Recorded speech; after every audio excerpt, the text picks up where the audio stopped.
네, 안녕하세요. 여원사주의 여원입니다.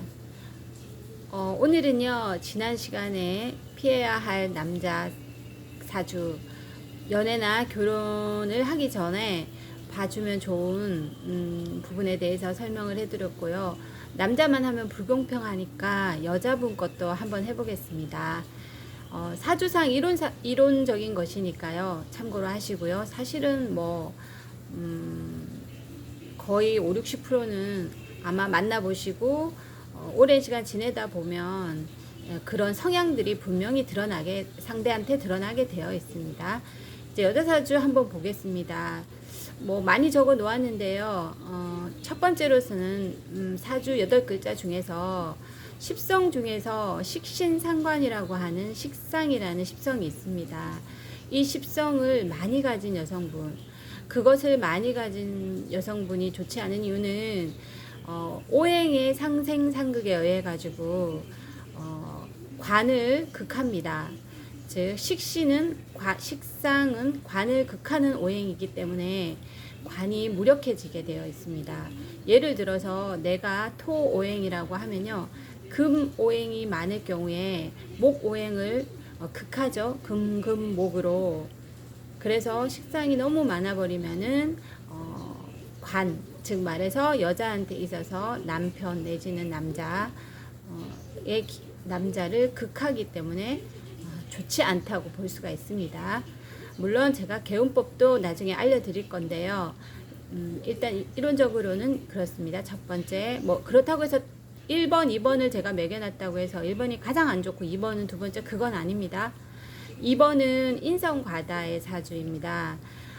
여자 사주의 인성이라는 것은 내가 받으려고 하는 것이죠. 내가 생해주는 것이 식상과 반대로 내가 나를 생해주는 오행이 내 주변에 너무 많은 것도 좋지 않습니다. 내가 생하는 오행이 너무 많은, 식상이 많은 것도 좋지 않지만 나를 생해주는 오행이 너무 많은 것도 특히 좋지가 않습니다. 즉 예를 들어서 토일간이라고 한다면 화오행이 이제 사주에 너무 많이 과다할 때, 그런 경우에는 이런 경우에도 관이 무력하게 돼 있죠. 관생인으로 관의 힘을 뺏어갑니다. 근데 특히 관이 아예 없다거나 무관인 경우나 또 그 와중에 식상도 없다, 식상이 아예 없다, 그런 경우는 더 심각하게 되어 있습니다. 아무래도 나를 생해주는 오행이 많다 보니 성격적으로나 모두 좀 게으르기도 하지만요, 굉장히 자기중심적일 수밖에 없고요, 배려심이 없습니다. 어떻게 보면 식상이 강한 여자는 남편한테 잘할 때는 굉장히 잘하거든요. 그렇지만 자식을 낳고 함으로 인해 가지고 남편에 대한 관심이 많이 떨어져 나가게 되어 있지만, 오히려 이 식상 특강보다 더 자기중심적이어서 자기가 원하는 것을 해주지 않을 때에는 이별이나 이혼도 불사하지 않는 그런 모습을 보일 수 있다고 생각이 됩니다. 그리고 세 번째예요. 관을 가지고 있는데도 저는 왜 이혼을 2번이나 했을까요? 왜 했을까요? 하시는 분들이 있는데요. 천간의 관성이 근이 없이 무력했을 때는 이 관이 운에 의해 가지고 떠내려갈 수 있습니다. 저희 연예인들 사주 혹시 보셨는지 모르겠지만 최진실 씨 같은 사주도 보면은 천간에 관성이 떠갖고 있지만 밑에 신자진 수국을 이루면서 그 목이라는 관성이 모든 큰 물살에 의해 가지고 다 떠내려 가버립니다.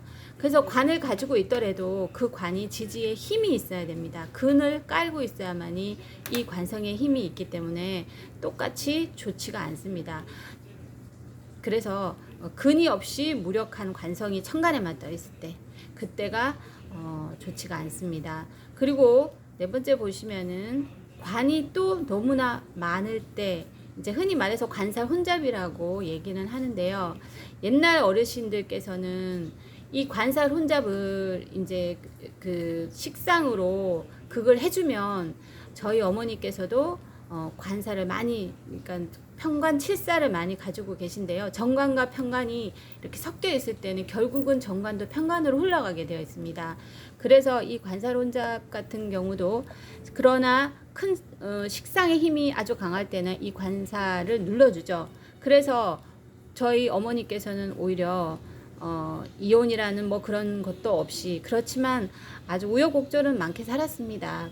아버지께서 바람도 피우시고 뭐 본인도 뭐 약간 조금 그런 것도 있으셨고 어쨌든 이혼이라는 것까지는 가지는 않게 이렇게 살았는데요. 이게 혼잡이 되어 있으면 어쨌든 간에 관에 어떤 그 역경이 오게 되어 있습니다. 뭐 남편이 있지만 또 남자가 생긴다거나 뭐 그런 식으로 자꾸 풍파가 오게 되어 있다는 거죠. 그리고 합이 많다는 것이죠. 사람이 남자든 여자든 합이 많아 버리면은 어떠한 끊고 맺음이 안 되고요. 이 사람도 좋은데 난 이 사람도 좋아. 근데 또 세 번째 또 이 사람도 좋네. 뭐 그런 식으로 어떤 사람이 너무 사람이 매몰차도 안 되지만 합이 너무 많아 버리면은 물에 물 탄 듯 이런 식으로 약간 귀도 얇으면서 뭔가 이 사람하고도 합하고 저 사람하고도 합을 하는 그런 성향을 이제 보이게 돼 있죠.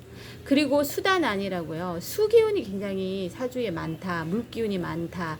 그 중에서도 그런 차가운 물이 아니라 따뜻한 기운의 물. 그럴 때도 여자가 이 따뜻한 물은 흘러가게 되어 있죠. 꽁꽁 얼어 있는 물은 흐름이 없지만 이렇게 따뜻한 물의 기운은 아무데나 흘러갈 수 있습니다. 그죠? 그래서 어떤 남자의 품에도 쉽게 안길 수 있다. 극단적으로 말한다면 지조가 없이 이 사람 품에도 안길 수 있고 저 사람 품에도 안길 수 있고 뭐 그런 식으로 좀 극단적으로 그렇게 표현할 수가 있기 때문에 이것도 과히 좋지는 않습니다. 그리고 우리가 뭐 흔히 말하는 도화라고 하는 것이 있죠. 도화, 좌우묘유 도화를 안고 있는 것도 그것도 좋지 않습니다. 그리고 다섯 번째는요. 부부궁. 자신을 말하는 것이 일간이죠. 일간 밑에 깔고 있는 지지가 일지입니다. 이 일지는 나이기도 하지만 배우자의 모습입니다. 우리가 사주를 볼 때 궁으로 보기도 하고요. 십성으로 보기도 합니다. 두 가지를 다 같이 봐주거든요. 궁이라는 것은 연간은 조상 자리다. 월주는 부모 자리다. 사회의 자리다. 그리고 일주는 나, 배우자, 가정, 그리고 시지는 자식 자리, 그리고 그 노후를 말하는 거죠. 말년. 그러면서 담장 밖을 말하는 겁니다. 그래서 각각 궁마다 그 육신을 상징하는 것이 있는데 또 우리가 십성으로 볼 때는 남편은 관성으로 보고 뭐 그다음에 부모님은 또 인성으로 보고 하는 그것을 십성으로 본다고 얘기를 하는데요. 일단 궁으로 봤을 때 우리 궁이 굉장히 중요합니다. 그리고 십성도 중요하고요. 그래서 그 궁으로 봤을 때는 일지 자리가 내 남편 또는 내 아내의 부부 궁 일지 자리거든요. 이 자리가 옆에 월지나 시지와 형이 되어 있거나 충이 되어 있거나 파, 축진, 파 뭐 이런 식으로 그리고 원진이 있을 때 근데요 이 원진 자리도 가장 무서운 것이 상대도 똑같이 원진을 가지고 있다거나 그럴 경우에는 정말 좋지가 않습니다. 내가 축오 원진을 가지고 있는데 상대가 축자를 가지고 있다거나 그럴 경우는 정말 원진의 힘이 강해지거든요. 그리고 형이나 충이나 파, 충이라는 것은 부딪혀서 깨지는 겁니다. 바로 충돌이 일어나는 것이고요. 형이라는 것은요, 자꾸 부딪히지만 다시 바꿉니다. 그러니까 다시 빼서 다시 고쳐서 다시 껴 맞춥니다. 그게 형의 모습입니다. 충하고는 좀 틀리죠. 충은 차 두 대가 부딪혀가지고 개박살이 나는 그런 경우를 충이라고 하고요. 형이라는 것은 뭔가 여기 좀 고치고 나면 괜찮겠네. 그런데 또 그런 일이 또 생깁니다. 그러면 또 뜯어 맞추고 뜯어 고치고. 그러니까 이 형의 모습은 우리가 직업적으로도 업상대체해서 쓸 수가 있는데요. 무언가를 껴 맞추고 분해하고 조립하는 모습이라든가 의사들이 수술을 해서 수술을 하는 모습이라든가 진찰을 하는 모습도 전부 형의 모습이죠. 그래서 의사들이 주로 그 형사를 가지고 있는 사람들이 많이 있습니다. 그것도 어떻게 보면은 업상대체라고 볼 수 있습니다. 형의 모습이나 충의 모습이나 파의 모습 이런 것을 직업적으로 쓸 때는 그래도 잘 넘어갈 수가 있지만 원래는 기본적으로 좋지 않다 이렇게 볼 수가 있습니다. 자, 오늘은 여자사주 좀 부부 연애 조금 좋지 않은 것들을 이제 해봤고요. 다음 시간에 또 다른 거 예시 가지고 또 한번 해보겠습니다. 예, 감사합니다.